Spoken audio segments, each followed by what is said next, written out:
The Third Eye. ගලේවෙල ප්‍රදේශයේ පදිංචි කුමාරිට යන්තම් අවුරුදු 13 ලැබුවා පමණි. පියා අහිමිව ගිය පසු මවද විදේශ රැකියාවකට ගිය අතර අක්කලා දෙදෙනා සමග තනි වූ ඇයට අවසානයේ උරුම වූයේ ගලේවෙල පත්කොළගොල්ල ගුරුවරයෙකුගේ නිවසක මෙහෙකාර සේවයේ යෙදීමටයි.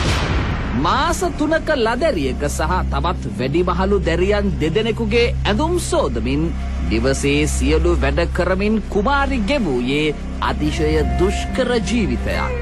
පසුගිය දිනක මාස 3ක කිරිකැටියාව නිවස අසල ලිඳකට දමා තිබූ අතර ඒ මරණයේ චෝදනාව එල්ල වී ඇත්තේද අවුරුදු 13ක බාල වයස්කාර මෙම මෙහෙකාරියටයි.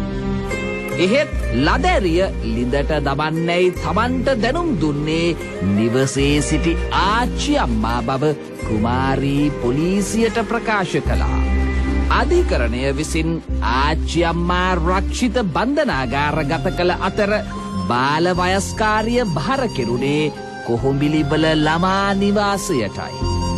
මරණය සිදු කළේ කවුරුන් වුවද බාල වයස්කරුවන් මෙහෙකාර සේවයේ යොදාගන්නා දරුවන් සිටින දෙමාපියනි. තමන්ගේ දරුවන් බලාගන්නා ඒ දරුවන් නොවේද. හෙටත් සියල්ල දෙස වඩාත් විමසිල්ලෙන් තුන්වෙනි ඇස